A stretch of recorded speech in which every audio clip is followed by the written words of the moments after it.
Hey, what's going on, everybody? Welcome back to another BKFC Reddit Ask Me Anything. We're joined by three-time WBC World Champion, Hall of Fame boxer, current 8-0 trainer for Justin Joyboy Ibarola. We have Anne-Marie Saccurato. How you doing, Anne-Marie? Great, man. Thank you. Thank you for having me out. Now, I know you don't do a lot of interviews. I feel like we're ready to talk, but we're not ready to talk. I got to get my bandana on too. So I got my BKFC yellow bandana. Oh, let's go. Now I feel like we're on the same page. Like I every time I see you, it's a bandana. I used to wear a bandana a lot when I was younger, but I got out of it. But now it's time to bring it back. Absolutely. It's just kind of become kind of like a trademark between that, the hair, the bandana. So I've just been rocking. The bandana's on when it's time for me to go train. The bandana's on when it's time for my fighters to train or fight time. Bandana's on. It's just like it's ready to go. It's wartime. Okay, so I was researching you. I had no idea that you were a two sport like college athlete, right? Is that correct? Yeah, I played three sports coming up. As a kid, I played basketball, volleyball, softball. Basketball was my first love and passion. And yeah, I got recruited for schools all over East Coast for basketball and volleyball. Yeah. And then like a lot of people think like you're a world champion boxer. You think you start out like at 5 years old and you're boxing, but you came into boxing late in life too, like, and you're really good at it. Well, you know what? It boxing was never even in my thought process of getting into. Never got into fights, nothing like that. Always an athlete, always a fighter as a person. So a lot of things I've gone through my personal life and growing up, childhood and whatnot. But it it's been the mindset that I've always lived my life with. To be that fighter, have that warrior spirit, and boxing came into my life actually after the car accident that I was in, which is what a majority of people know about me. I've had documentaries done on me and so forth. Because I was in a car accident a couple days after my 18th birthday, where a car hydroplanes, the car that I was in, coming back from actually a volleyball competition in upstate New York, hydroplanes 360'd, wrapped a pole. I got shot through the back window. Stacked light on scene, advanced life support, like the whole nine. 14 to, I'm sorry, I think it was 16 to 18 hours of surgery. Woke up from surgery. First words that I said was, "What about sports?" It was the only thing I cared about. I knew what had happened to me, in a sense. I don't know how to really explain it, but I knew that something tragic had happened. And doctor said, we don't know if you're going to walk or walk normal again. And that they told me straight out I was never going to play sports again. Um, I said that they had no idea what was inside of me and to watch me.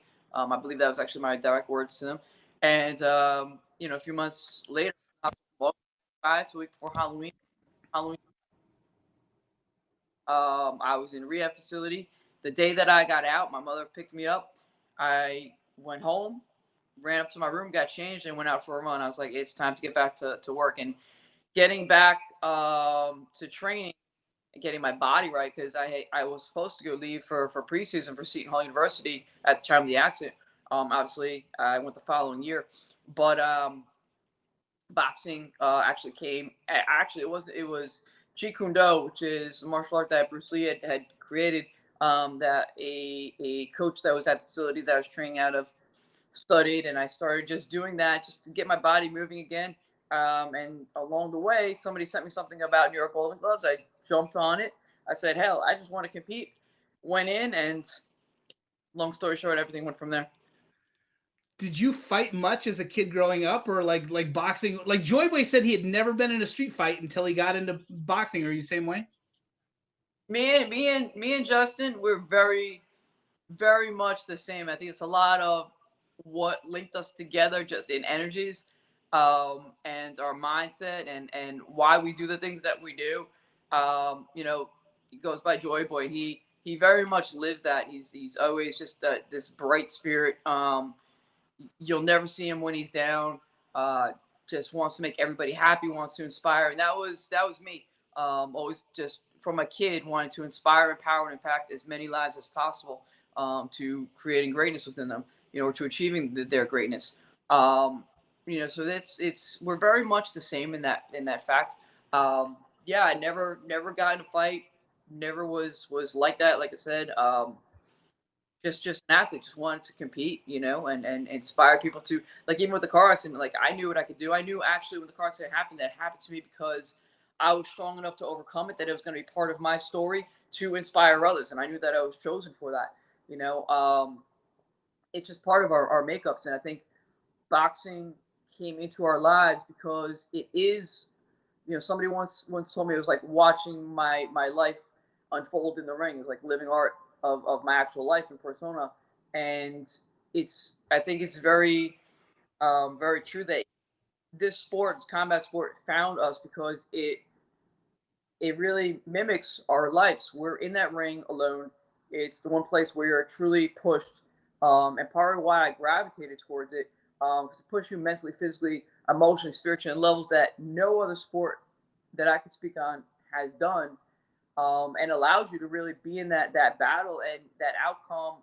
Obviously, hopefully, it's the positive one. But even if it was not, like, even in my losses where I fought my ass off and it just wasn't my night or whatever, you're inspiring other people's lives. And I think that's why both of us were chosen to go into this. I think that's why we have been connected, and why things are really taking off for him.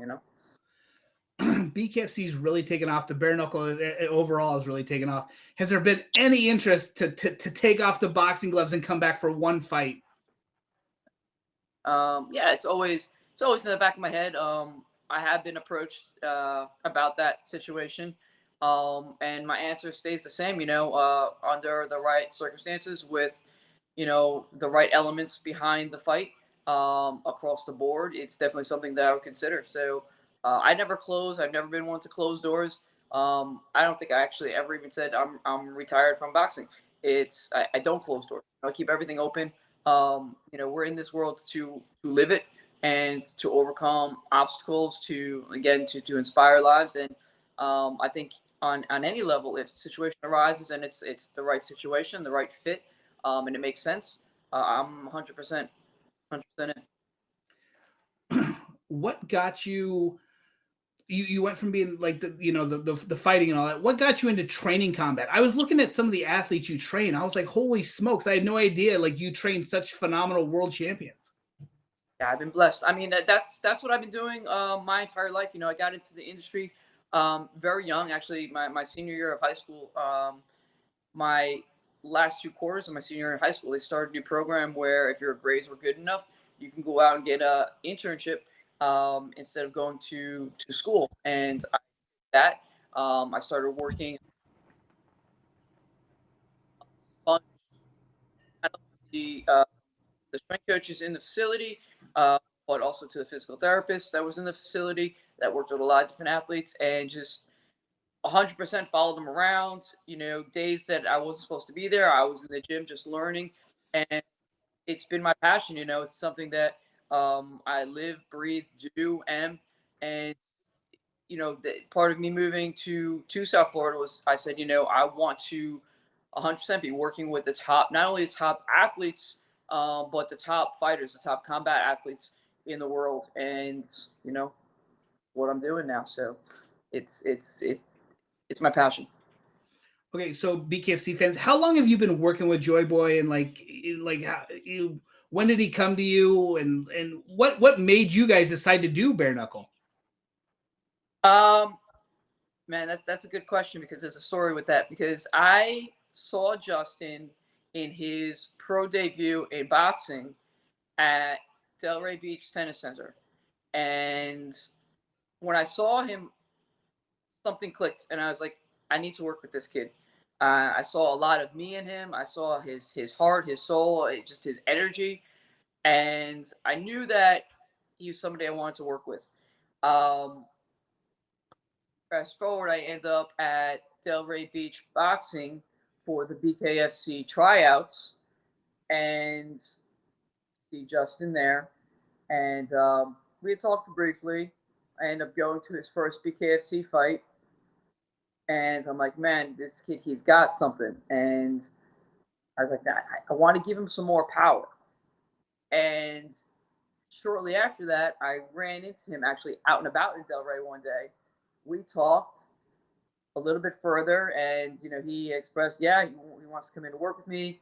Got him into the facility, and it's just been we just locked up. We just connected really well, and been growing ever since. And it's just been awesome to, he was already involved with BKFC. Um, he had his first fight, and then we connected after that. But yeah, I mean, he was already there, and we just took it and started running with it. And it's just been a really really good fit since day one. Joyboy is a staple on the Florida cards. Would you like to see him get some more exposure and get to an international card or at least to another state or something? Yeah, absolutely. I know they're trying to build him up, South Florida, and they've done a hell of a job with him 100%. He's done a hell of a job, and actually just to be able to watch him evolve. Um, as a human, as a fighter, as a person, on just all levels has been an awesome blessing to be able to be a part of that whole journey and process. And I think he's really at the point now where he's ready to be exposed out there on a broader spectrum. I think the BKFC would benefit from it. Obviously, he would benefit from it. Just getting him out there. He's already made his name not just in Florida, but in other states where I friends and family, and they're like, yeah, people know Joyboy is Justin. They want to see him out here. So he has the marketability, he has the energy. He brings the fight every time. He brings the entertainment. Um, I think it'd be great to see him not even out in other states, but in other countries. Um, Bringing BKFC to another level and bringing the excitement and who Joyboy is out there. And before I knew who you were, I was always like, that lady in the corner is so intense with the bandana and you got your scowl on your face. Are you that person all the time, or is that just for when you're fighting? There's levels. There's levels. Sure. When it's fight time, it's business. And obviously I've been in the game. Like I said, I'm a fighter, a competitor. I believe in owning every moment and living your dream. In order to do that, to make that a reality, it's all that you have is all it's going to take for all that you desire in life. So I put all that I have every second into every single one of my fighters, whether it be in the gym, they need to talk to me, get advice in the arena, backstage, whatever it is they need, I'm giving them 110%, um, because that's what a team is about. So I'm living and breathing every second that they're in that ring or they're in that cage or on that mat with them. So that's what you're seeing is that intensity. That's something that I've been blessed to have as a part of me and my makeup, and is what has gotten me to places that achievements that I've achieved in life. Coming back, beating death, and hopefully continuously allow me to create achievements and attain these goals in my own life, as well as to bring my fighters, which is what I pride myself on, to as my brand is rise, to rising to greatness and realizing the greatness that lies within them. So that's really, I mean, that's where rise actually even comes from. It's spelled RYSE because it stands for realizing your strength every day, your strength is mental, physical, emotional. Um, Raising your standards every day. That's the standard that you live by, right? Who you are, and not just, you know, coasting by with it, but continuously trying to push for more and reigniting your soul every day, the passion that you live by. And if I can instill that, into every single one of my athletes and fighters, then, it's that's part of my purpose and my mission here. Do you always have space for another fighter? Like I know you have like quite a stable of fighters. Is it one of those like, hey, we always have room for more people, or like? It's obviously I want to take on um, as many as I can hold on. My time is absolutely limited, so it's gotten more specific with who I take on, and obviously schedules have to match as well as personalities and mindsets. There's a lot of things that I look at. I've been very fortunate that with the fighters that I have, it's all been people that right off the bat, or fighters right off the bat that I had a connection with, and that's very much how I live my life. Even with people that are closest to me in my life, there was always this initial connection. It's like I need this person in my life, or I want to work with them. So those are all people that have um, my camps have been created around. But with that being said, yeah, my time is limited. because of my own training and other elements that I have going on in my life right now, and other journeys that I'm taking on to encompass this entire brand of me, of Rise, of who I am, of my lack of a better terms, my movement um, in this world to just keep inspiring and impacting lives uh, to achieve more. Okay, so Justin sent in a question for us. He said, it's Officer Anne Marie now. I would ask her how crazy it is balancing the academy while taking care of all these high level professionals from morning to night. Can you tell us about becoming a Leo and all that goes into it, but also like being there for all your fighters? Let me tell you, it's so that obviously is what I was talking about, and leave it to Justin to bring up the question. Um, yeah, you know what? Being a Leo, I've always been a Leo, right? My birthday is August 2nd, so it's Leo season. And that's just part of who I am. Leo, that lion, being lion-hearted, lion mentality, a lion mindset, and now to be Leo as law enforcement officer, it's adding another piece to the puzzle of that I'm meant to complete in this life. It's something that being a Leo is something that has kind of followed me my whole life. It originally, my brother he's law enforcement. He was a first responder, 9/11. He was U.S. Coast Guard, Air National Guard, U.S. Marshal, Anti-Terrorist Task Force, um, and all of his command staff. When I would meet them, they would all want to pull me in. He's wanted me to jump on this to jump on becoming a Leo my entire life. He's been on me. I'm my first tactical athlete when I was in my early 20s that I was working with. She was law enforcement in New York. She was on me about doing it. She's like, I don't understand why you're not in the academy. We need females on SWAT. You would be perfect. So it's always followed me. And more, when I moved to South Florida, I was working with more Leos in terms of their strength conditioning and their training. And they started saying more comments to me about doing it. Got into doing executive protection, and I had gentlemen that I still do. I'm still part of an executive protection team. And I've had comments from them about furthering what I do. So it's kind of been smacking me in the face to jump, and so I took the jump, um, and I'm balancing it out, and it is a lot. It's a lot, but again, I'm meant for it. I'm chosen for it. I'm going to figure out a way to make it happen like I've done with everything else in my life because I know it holds value and I know that it's been a mission that's been assigned to my life. And I'm meant to follow through on it. If not, it wouldn't have followed me this far. And if I wasn't chosen for it, it wouldn't have been so impacted upon my life by so many people that are so close to me in my one being Elia Carranza, my other fighter, who's fighting for 2 world titles this Friday night, actually in Atlanta. She's in law enforcement, and she was. We've had many conversations about it throughout the academy. That was the biggest. That was the biggest hurdle. How am I going to make this all work? And you know, Elia just kept telling me, she's like, "You're going to be able to do it." She's like, "I did it. You're going to be able to make it happen." And I kind of needed that reassurance, and I trusted in that. Yeah, that's what it's like. My fighters, we're a team. I'm their coach, but I consider every aspect of it. Everybody's a team. We all work together to better each other in whatever facets of life we need those words to be heard or told or said. Um, and I value that. I respect that. So we had talked about it, and it was something I did. I said, how am I going to do it? Doesn't matter how I'm going to do it. It's the why behind it, and that's how I live my life. And just did my best to balance on really no sleep at times between the academy, trying to get my own training in, working with my fighters, working on their programming, and you make it happen when something is that valuable to you. When there is that mission that you feel is on your life, that purpose and that passion come together, you find the ways to make it happen and make it work. And now being out of the academy, it's the same thing. Figuring out my scheduling and scheduling my fighters and making sure that everything can fit. It's just one day at a time. It's 1 week at a time. And to that sense, yes, I have several other fighters, UFC, BKFC, that have reached out to me about working with me. And yes, I'm taking them on, and yes, I commit to their programming, and being able to have the time to make the time to work with them. But obviously, again, to go back to it, it's limited. So it's a challenge, but we're gonna make it happen.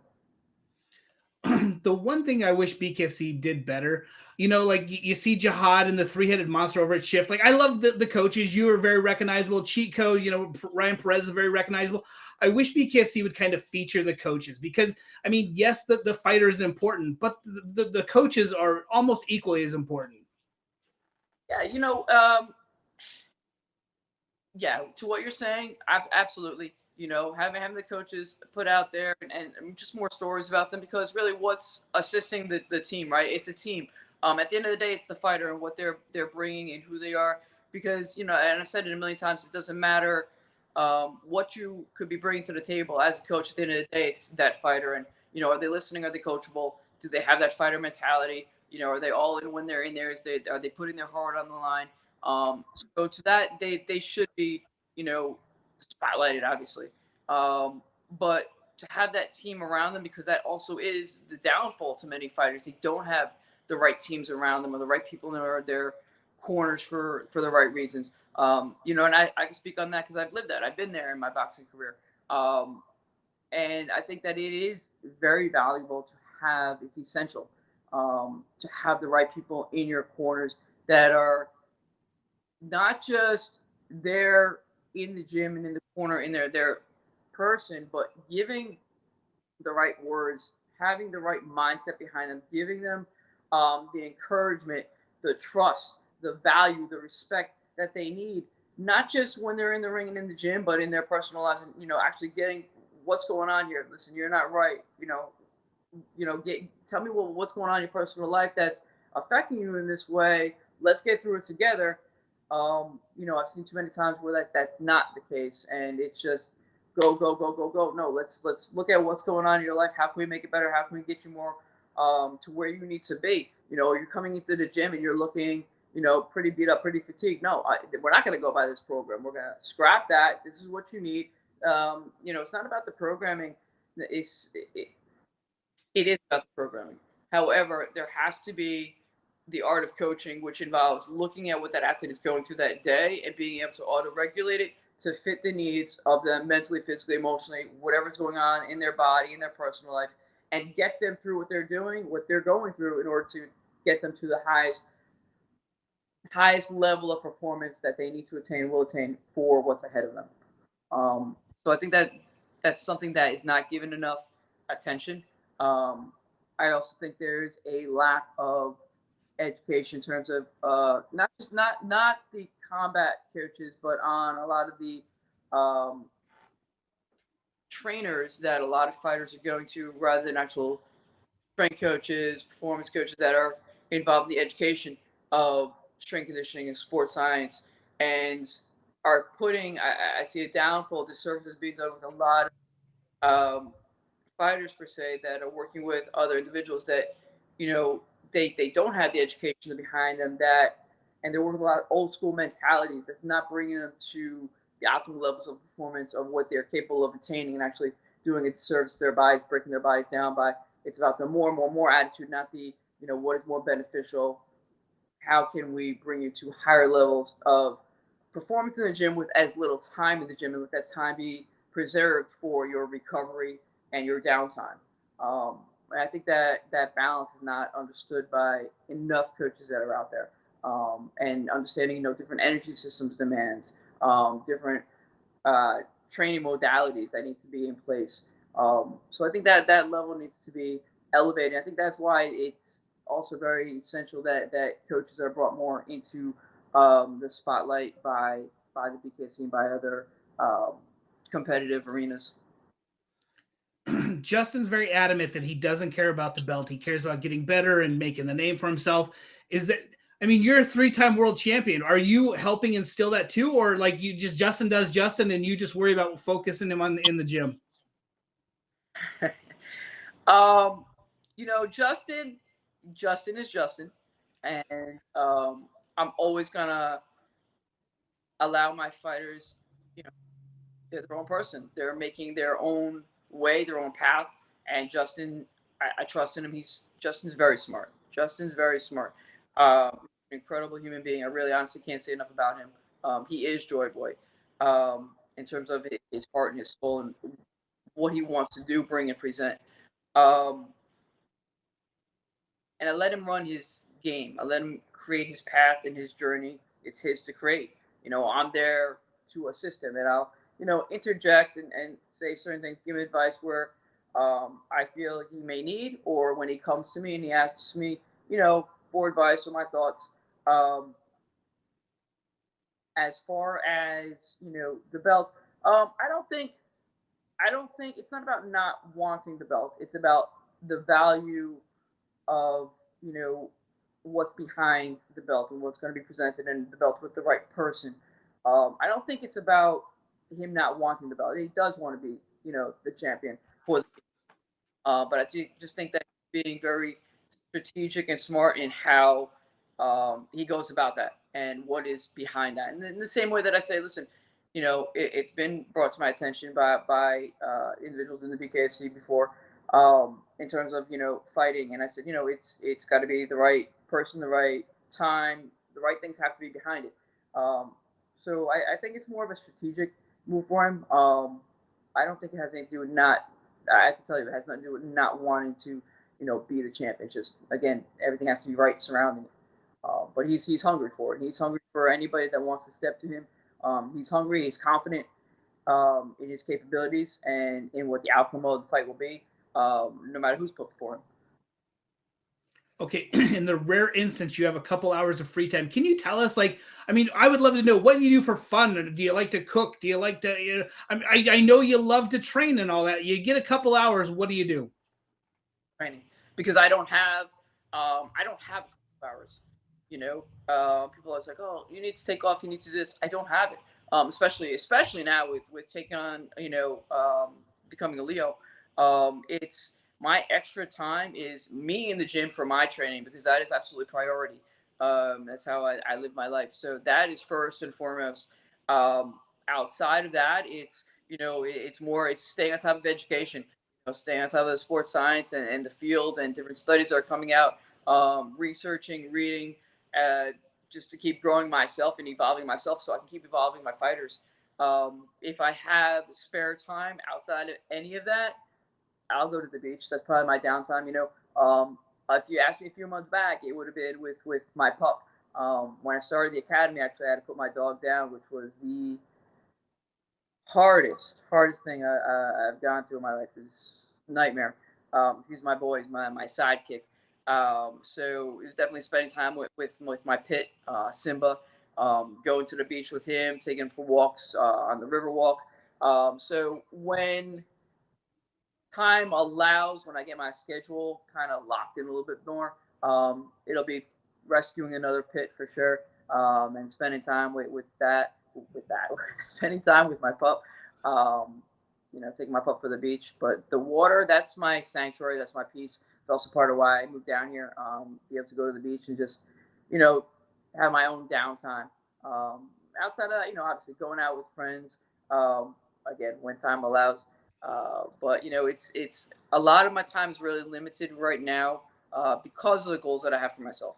And like I said, it's the goals that I have for myself, but the goals that I have for my fighters too. And I put all of my time into them as well. But that's what it takes when you have this vision, passion that lives in your heart and your soul, your purpose. You're putting everything that you have into it, and it's not about you're gonna burn out. No, I don't burn out. I definitely get. I don't even like to say tired, fatigued.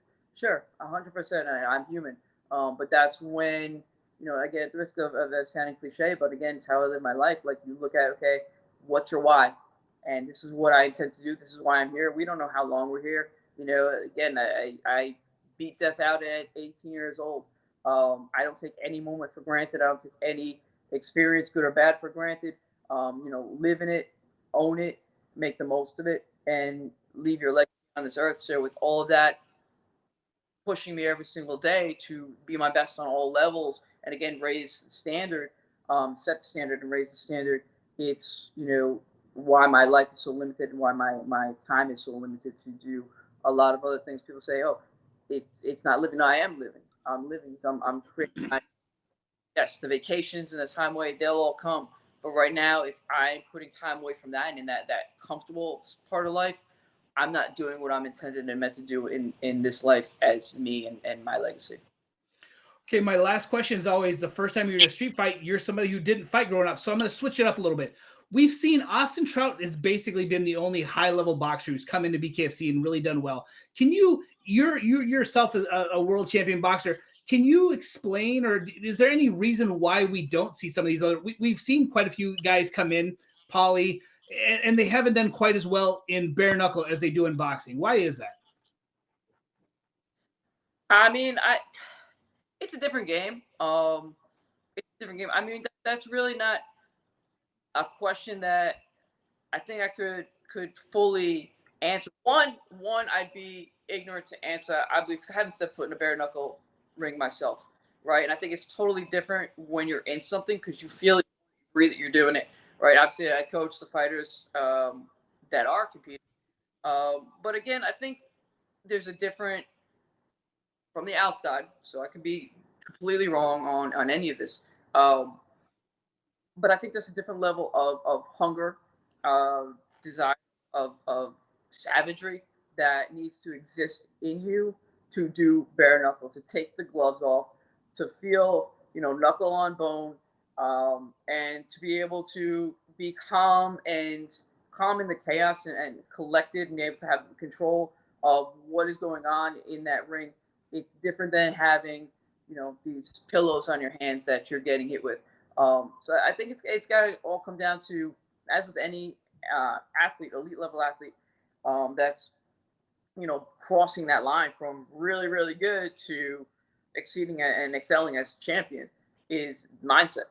What you're going in there with. And that's at the end of the day, that's your greatest weapon. What your mindset is, where your heart lies.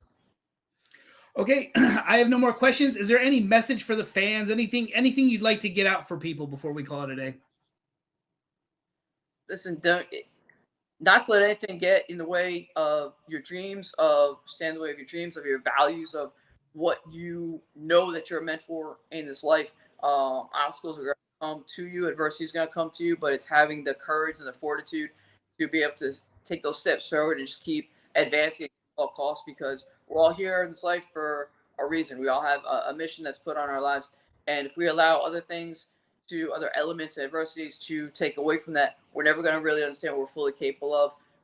That's the fight game, and that's very true to life as well. So, raise standards every day and rise up to greatness because if you don't take yourself there, you never really know what you're truly capable of. All right, Anne Marie, thank you so much for your time. I know you don't have a lot, but I appreciate you giving me the little bit you had this morning. I appreciate it. Having me on, thank you so much for all your love, for all your support throughout this journey with myself, with Justin, all my fighters. You guys are awesome. Thank you so much. Have a great day. Thank you so much. Bye.